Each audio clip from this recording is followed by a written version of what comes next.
Bienvenidos a Apicionados, el podcast en el que intentamos tratar los temas de mayor interés para la apicultura.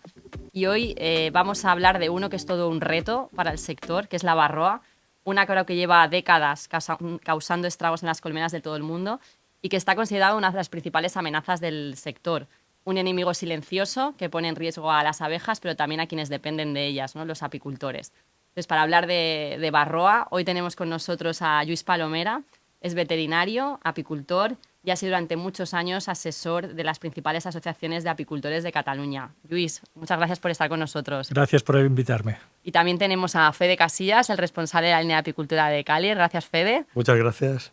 Yo, si os parece, Lluís, bueno, la primera pregunta, aunque evidentemente los que sois apicultores sabéis perfectamente, es ¿qué es la varroa? Para que también la gente pues, ajena, ¿no?, al mundo de la apicultura se sitúe.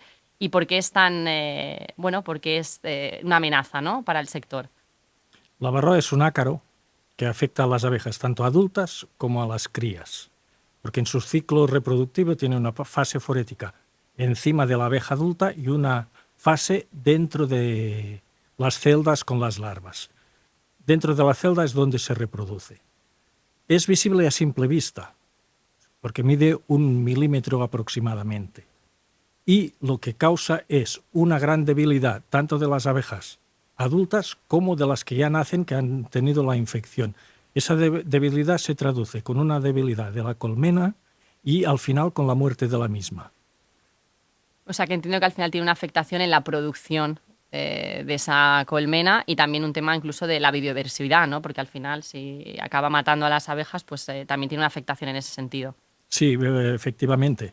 Al ser menos viable la colmena, produce mucha menos miel de la que tendría que producir y al haber muchas menos abejas, la polinización también se ve afectada de los cultivos o de las plantas silvestres. ¿Y qué métodos actualmente hay para combatir este parásito? Los métodos se basan sobre todo en tratamientos químicos y en tratamientos orgánicos. Los tratamientos químicos tenemos un problema que han desarrollado ya resistencias para muchos de ellos, saben cómo hacerlo, y los tratamientos orgánicos nos obligan a estar mucho más encima de las abejas para intentar controlar la varroa. Ahora, actualmente, lo más importante es hacer controles frecuentes de ver la cantidad de varroa que tenemos en las colmenas para ver si es necesario hacer algún tratamiento o podemos dejar de hacerlo. O podemos esperar un tiempo a hacer este tratamiento. Y así vamos, entre comillas, trampeando el tiempo de las abejas. Y entiendo, Fede, que desde la industria, pues siendo la varroa la principal amenaza, también vuestro foco, o uno de vuestros focos principales, deben ser pues, productos, soluciones, ¿no?, que puedan combatir el parásito. Sí, es un foco muy concreto porque es el principal problema de la apicultura a día de hoy, la varroa. Y no dejamos de investigar en nuevas moléculas que puedan permitir aumentar el arsenal terapéutico del que va a disponer el apicultor para poder combatir la varroa. Al final es llegar a un equilibrio con el parásito porque no la podemos eliminar, erradicar, ¿no? Es eliminar. tener un Exacto. controlado. Tener ¿no? un control, como bien dice Luis, establecer un control mediante testeando ese nivel de infestación que hay en la colmena para aplicar los tratamientos en los momentos adecuados. Muy importante también la rotación de esas moléculas a las que te refieres, porque precisamente de esa manera, rotando estas moléculas, vamos a evitar que aparezcan nuevas resistencias o que la varroa se acostumbre de alguna manera a esa molécula, ¿no? Y podamos continuar dándole vida útil a esa molécula para controlar la varroa. Justamente te iba a preguntar por eso, porque sé que Caler, vosotros tenéis tratamientos tanto de, digamos, químicos como orgánicos, y te iba a preguntar un poco, pues eso, cómo conviven ambos o cómo se produce esa combinación, ¿no? Bueno, la combinación es perfecta porque hay que pensar una cosa. Los productos químicos, como decía Luis, hay productos en concreto, ¿no? Y sin entrar en detalle de estas moléculas, ¿no? Pero creo que hablando genéricamente también se puede entender. En apicultura hay una práctica que es común, habitual y cotidiana y necesaria, que es la rotación de la cera. La cera se rota, ¿vale? La cera es un producto lipídico, ¿no? Y hay muchas moléculas que son liposolubles y que se utilizan para combatir varroa y que de alguna manera podrían irse acumulando en esa cera que se va rotando. Entonces, por así decir, esos niveles de moléculas que irían quedando progresivamente, irían aumentando en la cera. Y de alguna manera sería exponer al parásito varroa de una manera continua a esas moléculas. Lo cual nosotros tenemos que prevenir esto rotando estas moléculas y haciendo un correcto manejo también de la cera de las abejas, de las colmenas. También os quería preguntar, por otros invitados que hemos tenido, ¿no? Que siempre nos explican que al final la apicultura depende, es algo como que le afecta a muchos factores, ¿no? El clima, entonces no sé si en el tema de la varroa entiendo que también debe ser un problema multifactorial, es decir, debe haber afectada por el cambio climático, por un aumento a lo mejor del censo de colmenas, por el mal uso a lo mejor que se ha hecho de ciertos tratamientos o un uso demasiado intensivo. No sé, aquí también entiendo que de una temporada a otra la afectación también puede variar. La afectación varía, pero básicamente hay una cosa. Tenemos un problema con las reinfestaciones. Que como hay una gran densidad de colmenas, hay colmenares unos cerca de otros, unos tratan, otros no tratan tan bien, unos tienen unos niveles correctos de varroa, otros tienen niveles muy altos de varroa, y tenemos las abejas que les gusta mucho ir a visitar la casa del vecino. Y se van a visitar la casa del vecino y si el vecino tiene mucha varroa, pues regresan a casa cargadas, además de lo que se han llevado, se llevan la varroa de propina. Claro. Y entonces tenemos infestaciones muy rápidas en colmenares que han sido tratados correctamente y después del tratamiento tenían unos niveles muy bajos de varroa. Y ese es un gran problema. ¿Y la situación, por ejemplo, España versus otros países de la Unión Europea en cuanto a afectación de varroa? ¿Es similar, no es similar? Es similar y yo añadiría una connotación con respecto a nuestro clima mediterráneo, ¿no? Y es que la parada de cría, el frío, por así decir, hablando claramente, ¿no? Hay momentos en los que la abeja para de criar. Y esto es más difícil en las zonas mediterráneas. ¿Por qué? Porque la temperatura media es muy óptima para que la abeja no pare de criar. Es decir, siempre haya cría en la colmena. ¿Esto qué es lo que conlleva? Pues que como la varroa es un parásito obligado de la cría de abeja, siempre a la varroa le damos facilidad para continuar su ciclo reproductivo y que perdure, persista y aumente sus niveles dentro de esas colmenas. Ese yo creo que es el hándicap mayor de las zonas mediterráneas. También podríamos citar en este caso, por ejemplo, Italia, zonas costeras de Italia. Hay países donde el control, dentro de la propia España, hay zonas donde la invernada es muy determinante, existe, y de hecho hay gente que tiene esa práctica de llevar las colmenas a invernar a zonas donde hay parada de cría, para conseguir así controlar mejor la varroa. Es protegerlas, ¿no? Durante esa... Bueno, protegerlas es conseguir que los ciclos de reproducción sean ciclos, se corten esos ciclos. De tal manera que en esos momentos sería más idóneo aplicar los tratamientos, ¿no? Pero debido a la falta de invernada y que hay cría siempre aquí, se están aplicando técnicas de manejo para producir una parada de cría obligatoria. Por ejemplo, el enjaulado de las reinas, que el enjaulado de las reinas durante 25 días te permite que cuando vas a aplicar el tratamiento no haya ninguna larva y esté toda la varroa forética y los tratamientos sean mucho más efectivos de lo que serían normalmente. De todas maneras, también, por la importancia del sector, me refiero a nivel medioambiental, también existen programas de la Unión Europea no específicos, ¿no?, para el control de este parásito. Sí, efectivamente hay un programa de lucha contra la varroa a nivel europeo que España implementa, y lo implementa cada comunidad autónoma. Es un programa riguroso que obliga a un tratamiento mínimo obligatorio. Es un programa que tiene que estar visado o supervisado por técnicos veterinarios, en este caso. Y bueno, pues es un programa que ha ayudado mucho a conseguir mantener un equilibrio.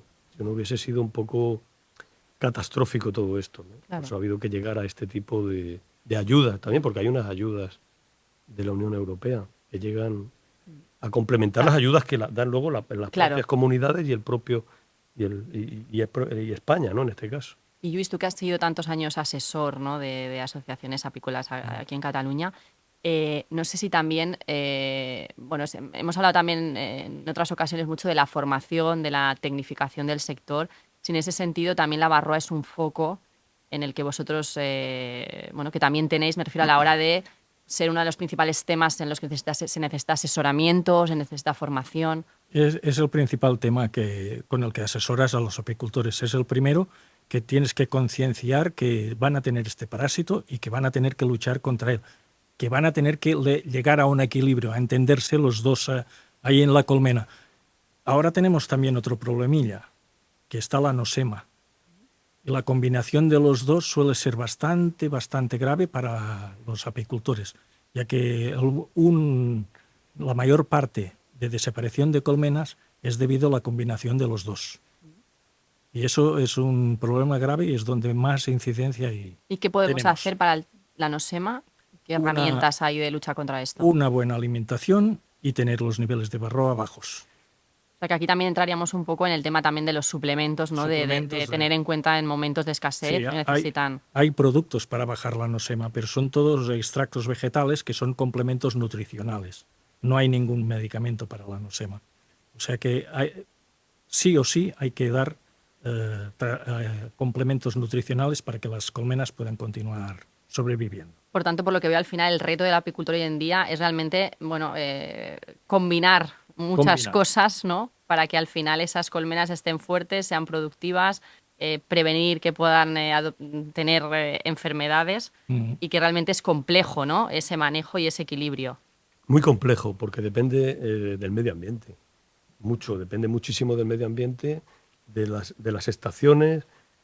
Las estaciones no son rigurosamente en el momento que históricamente las esperamos, ¿no? De alguna manera, a veces te tienes que ir acomodando a la climatología, porque la abeja depende del exterior, de las floraciones exteriores, y luego también depende mucho del manejo que hagamos en ella, porque al final ese manejo puede ser más traumático o menos traumático. Al final estamos manejando unos colmenares, ¿no?, y que necesitan la presencia del apicultor en determinados momentos, y es en ese momento. Si no estás en ese momento, claro, ya se te ha pasado. Y profundizando un poco en el tema del manejo, porque veo que al final, ¿no?, todo lo que nos estáis explicando vosotros y otras personas que han pasado se centra mucho en eso, ¿no?, en el manejo correcto, que como dices, pues es un equilibrio de muchas variables, ¿no?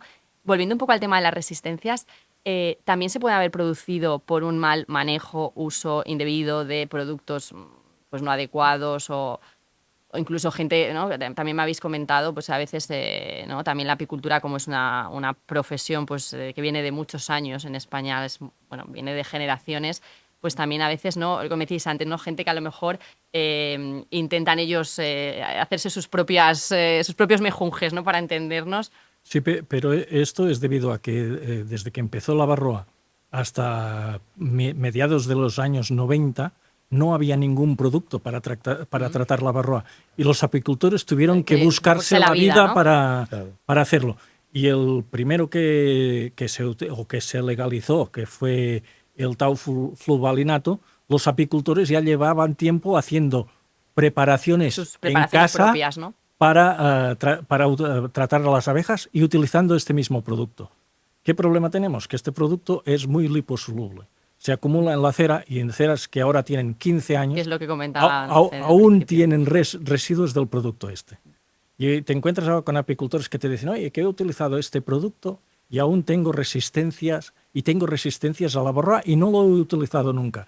Digo, claro, tú no, que no lo has utilizado, pero ella sí. ¿No? Las abejas sí lo han utilizado porque lo han tenido en la cera dentro de la colmena toda la vida. Claro. Y luego por eso tampoco les funciona. Aquí está la importancia de buscar productos que no se acumulen en cera.